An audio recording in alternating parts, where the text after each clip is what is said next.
तो guys X Men 97 का finale आ चुका है और इसका फिनाले कितना अच्छा गया है मुझे आप लोगों को बताने की बिल्कुल भी जरूरत नहीं है। तो आज हम इस वीडियो में एक्समैन 97 के एंडिंग और इसके पोस्ट क्रेडिट सीन को एक्सप्लेन करेंगे। आज हम इस वीडियो में कुछ ईस्टर एग्स जो कि आपने जरूर से मिस कर दिए होंगे उनके बारे में बात करेंगे। तो अब वीडियो शुरू करने से पहले इस वीडियो को कर दीजिए लाइक, जिससे मिले और मोटिवेशन, ताकि मैं आपके लिए इस तरह का कंटेंट और भी बनाऊं। तो अब वीडियो शुरू करते हैं छोटे से इंट्रो के बाद।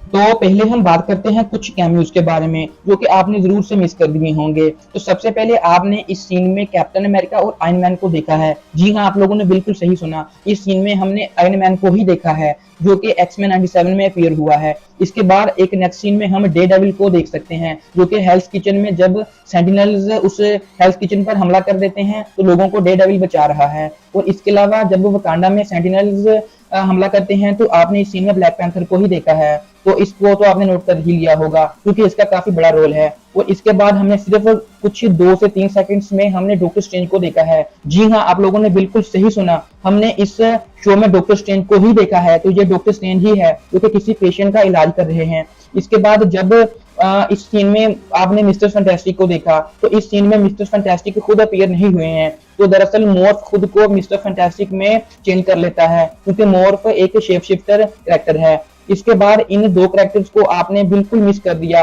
आपको इन दोनों कैरेक्टर्स का नहीं पता। तो ये क्लोक एंड डैगर हैं। इसके ऊपर पहले एक शो भी बन चुका है जो कि मार्वल कॉमिक्स के बहुत ही इंपॉर्टेंट कैरेक्टर है। तो इसका नाम क्लोक और इसका नाम डैगर है। और इसके बाद आपने इस सीन में पीटर पार्कर को तो देखा ही है, लेकिन इसके साथ जो वुमेन है वो एमजे है। तो 90s वाला शो जो स्पाइडरमैन की एनिमेटेड सीरीज है वो इस मोड पर खत्म हुआ था कि पीटर अब एमजे को ढूंढने जा रहा है। तो मुझे लगता है कि तब पीटर ने एमजे को ढूंढ ही लिया होगा। तो उसके बाद तो कोई आगे हमें शो नहीं दिखाया गया। और बाय द वे इसके बाद हम बात करते हैं इस सीन के बारे में। तो जब प्रोफेसर एक्स मैग्नेटो को उसका पास्ट दिखा रहा होता है तो इस सीन में आपने क्विकसिल्वर और इस सीन में इसको स्कारलेट विच को तो देखा ही है, लेकिन आपने जो तीसरा कैरेक्टर है वो पोलैरिस है जो कि मैग्नेटो की दूसरी डॉटर है। जी हाँ, ये पोलैरिस है, कॉमिक्स से पोलैरिस, ये भी मैग्नेटो की एक डॉटर है। इसके बाद आपने इस टीम को भी बुला दिया होगा, दरअसल आपने इसको नोटिस ही नहीं किया। तो ये साई लो की टीम है, ये बस एक टीम है साइकोली।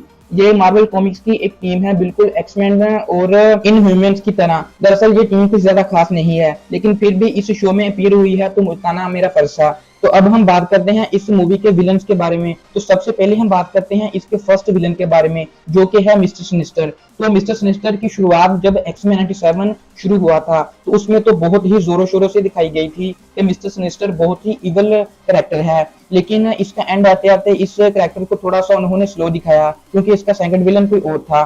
तो इस सीन में जीन ग्रे जब फिनिक्स का अवतार में वापस आती है तो वो मिस्टर सिनिस्टर से इससे की सारी डीएनए को चुरा लेती है। दरअसल मिस्टर सिनिस्टर एक साइंटिस्ट है जो कि बहुत बूढ़ा है। मैं कॉमिक्स की ओरिजिन के बारे में आपको बता रहा हूँ, इस शो में भी बिल्कुल वैसा ही है।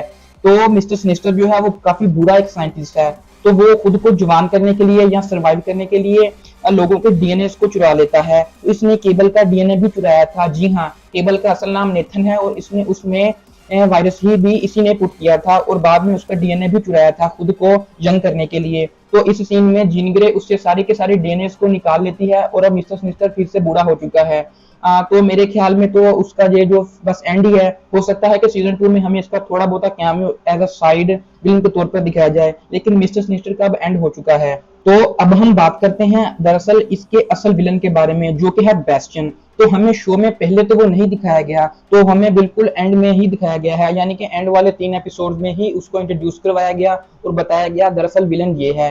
तो हम बात करते हैं कि असल में जो बेस्टियन है वो इतना इविल क्यों है। दरअसल जो बेस्टियन है वो एक इविल कैरेक्टर है, लेकिन इतना ज्यादा भी नहीं जितना हमें इस शो में दिखाया गया है। दरअसल बेस्टियन इंसानों से बहुत नफरत करता है। उसका भी एक रीजन है क्योंकि इंसान म्यूटेंट्स को पसंद नहीं करते, इसलिए वो जब भी इंसानों की मदद करते हैं तो इंसान दरअसल उन्हें धोखा दे देते हैं। तो वो यही बात साइक्लोप्स को भी इस शो में बताता है। तो जब वो उसे कहता है कि तुम कुछ भी कर लो इंसानों के लिए, लेकिन वो कभी भी तुम्हारा साथ नहीं देंगे, तो उसी टाइम पर जो प्रेसिडेंट है वो वहां पर मिसाइल्स का ऑर्डर दे देते हैं। तो वो एक हिसाब से बिल्कुल ठीक है।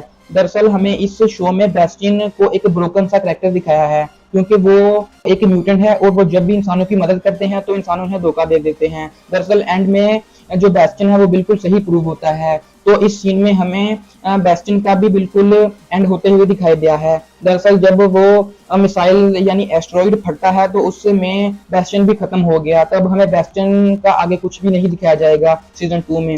तो अब हम बात करते हैं इसके बाद एक इंपॉर्टेंट क्वेश्चन के बारे में, जो कि आपके जहन में भी बिल्कुल आया होगा कि इस शो में आखिर एवेंजर्स क्यों अपीयर नहीं हुए, यानी एवेंजर्स आए तो हैं लेकिन वो बेस्टिन से फाइट क्यों नहीं कर रहे थे, या वो मिस्टर सिनिस्टर से क्यों नहीं फाइट कर रहे थे। दरअसल हमें इस शो में हल्क का भी कैमियो दिखाया गया है और हमें कैप्टन अमेरिका और आयरन मैन भी अब दिखा दिए गए हैं और डॉक्टर स्ट्रेंज भी, लेकिन फिर भी वो बेस्टिन से क्यों फाइट नहीं कर रहे थे।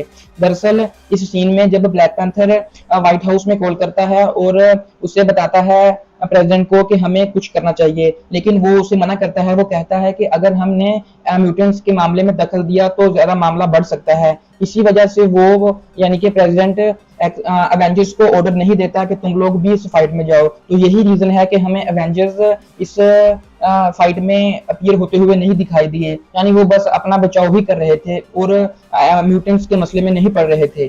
तो अब हम बात करते हैं कि आखिर इसके फिनाले में क्या हुआ, सारे के सारे एक्समैन कहाँ चले गए और वो क्यों हुआ। दरअसल जब प्रेसिडेंट ऑर्डर देता है कि तुम लोग वहां पर मिसाइल छोड़ दो और इन सबको ही खत्म कर दो, क्योंकि बेस्टिन पृथ्वी को तबाह करने वाला था, तो उसी मौके पर प्रोफेसर एक्स और मैग्नीटो की एक अपनी स्टोरी थी, जैसा कि आपने इस सीरीज में देखा ही है। हम उसको ज्यादा डिटेल में तो नहीं जाएंगे। और जब प्रोफेसर एक्स उसे समझा देता है बिल्कुल अच्छे तरीके से मैग्नीटो को, और वो बिल्कुल इविल से फिर से अच्छा बन जाता है, तो वो उसे कहता है कि अब इसे रोको। तो फिर वो अपनी मैग्नेटिक वेव से उस सारे के सारे जो एस्ट्रॉइड है उसको तबाह कर देता है। लेकिन उससे पहले एक एक्सप्लोजन होता है जिसमें सारे के सारे जो म्यूटेंट्स है वो कुछ फ्यूचर में चले जाते हैं और कुछ पास्ट में चले जाते हैं। तो ये सब उस धमाके की वजह से हुआ है, कुछ फ्यूचर में चले गए और कुछ पास्ट में चले गए, और एक हिसाब से पृथ्वी सेव हो गई। तो फिर जब अर्थ सेव हो जाती है तो उसके हमें 6 महीने बाद का एक टाइम दिखाया जाता है, और वो जिस दिन ये सब सारा का सारा इवेंट हुआ है उसको ई डे का नाम दिया जाता है। तो हम इसके आखिर में देखते हैं कि बिशप आता है, जो कि एपिसोड 4 में फ्यूचर में चला गया था नेथन को लेकर, क्योंकि फिर वो भी बाद में नेथन केबल बनकर आया, तो वो फ्यूचर में चला गया था। तो बिशप एक टाइम ट्रेवलर म्यूटेंट है। तो इस सीन में जब फोर्ज सारे के सारे एक्समैन को ढूंढ रहा होता है, तो उसी सीन में बिशप अपीयर होता है और उसे कहता है कि हमें इनको ढूंढना चाहिए। तो बिशप कहता है कि मैं उन्हें पूरे 6 महीने से ढूंढ रहा हूँ और तुम पता नहीं कहाँ से आए और कहते हो कि उन्हें ढूंढो। बिशप कहता है कि तुम बस देखते जाओ। तो अब हम बात करते हैं एक्समैन के बारे में, जो कि पहले वाले एक्समैन जो हैं वो पास्ट में चले गए। तो वो इजिप्ट में 3000 बीसी में पहुंच गए हैं। तो वहां पर रोग, नाइटक्रॉलर, बीस्ट, प्रोफेसर एक्स और मैग्नीटो वो वहां पर एन सबा नूर से मिलते हैं। तो ये जो एन सबा नूर है वो और कोई नहीं बल्कि एपोकलिप्स ही है, जिसे हमने एक्समैन एपोकलिप्स मूवी में भी देखा था। तो ये वही एन सबा नूर जो है वो एपोकलिप्स ही है।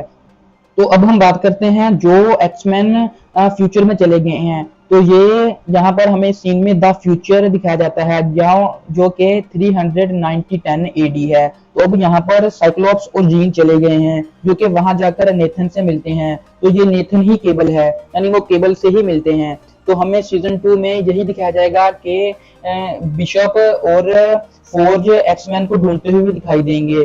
तो इसके बाद टू बी कंटिन्यूड लिखा जाता है। दरअसल ये जो सीजन है इसका कोई फिनाले नहीं हुआ, ये एक 3 सीजन स्टोरी है। हमें सीजन 2 में भी पूरी स्टोरी नहीं दिखाई जाएगी, फिर उसके बाद सीजन 3 आएगा जिसमें सारी की सारी जो स्टोरी है उसको कंप्लीट किया जाएगा। तो बाद में बात करते हैं कि इसके पोस्ट क्रेडिट सीन में हमने किसको देखा।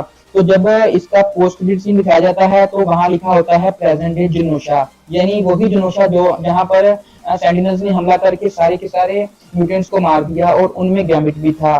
तो वहां पर एक कैरेक्टर अपीयर होता है और कहता है so much pain my dear children. तो वो एक्समैन को ही कहता है कि मेरे प्यारे बच्चों बहुत दर्द तुम लोगों ने झेला है। तो ये कैरेक्टर कोई और नहीं बल्कि एपोक्लिप्स ही है। जी हाँ, आप लोगों ने इस सीन में एपोक्लिप्स को ही देखा है। तो ये एपोक्लिप्स ही है जो इस सीन में अपीयर हुआ है। तो हमें नेक्स्ट सीजन का जो विलन है वो एपोक्लिप्स ही दिखाया जाएगा। दरअसल जो फ्यूचर वाले एक्समैन है वो पास्ट में जाएंगे और फिर पास्ट में जाकर अगले सीजन में हमें इस एपोकलिप्स को हराते हुए भी दिखाई देंगे, और फिर वही प्रेजेंट वाले एपोकलिप्स को हम ज्यादा नहीं देखेंगे अगले सीजन में, कुछ थोड़ा बहुत ही देखेंगे। अगले सीजन की जो स्टोरी है वो ज्यादातर पास्ट में ही होगी। तो अब हम बात करते हैं एक इम्पोर्टेंट थ्योरी के बारे में। दरअसल ये जो करेक्टर है वो एन7 नूर, वो एपोक्लिप्स ही है, लेकिन वो तो कॉमिक्स में भी है और हम इसे पहले एक्समैन एपोक्लिप्स मूवी में भी देख चुके हैं। हो सकता है ये सिर्फ एक थ्योरी है, क्योंकि काफी चांसेस हैं इसके सच होने के। दरअसल जिस सीन में हम इस एपोक्लिप्स को देखते हैं, तो लोगों का मानना है कि ये और कोई नहीं बल्कि गैम्बिट ही है। जी हाँ, आप लोगों ने बिल्कुल सही सुना। तो इस सीन में हमें शायद से ये गैम्बिट ही दिखाया गया है, जो कि एपोक्लिप्स के अवतार में है। तो अगले सीजन में हमें गैम्बिट विलन के तौर पर भी दिखाई नहीं दे सकता है, और शायद से इसका नाम हॉर्समैन हो, जो कि हॉर्समैन ऑफ डेथ है। तो अभी ये सिर्फ एक थ्योरी है। इसके अलावा इस फिनाले के एपिसोड में गैम्बिट का एक और ईस्टर एग भी था।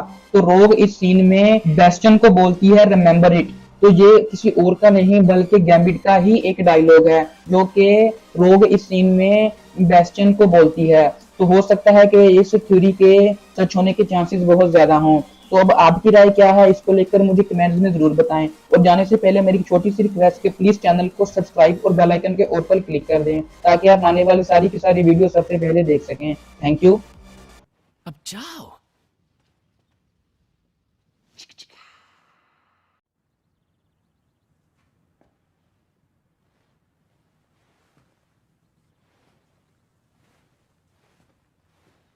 तुम सब अभी यही हो? फिल्म खत्म हो गई? घर जाओ यार।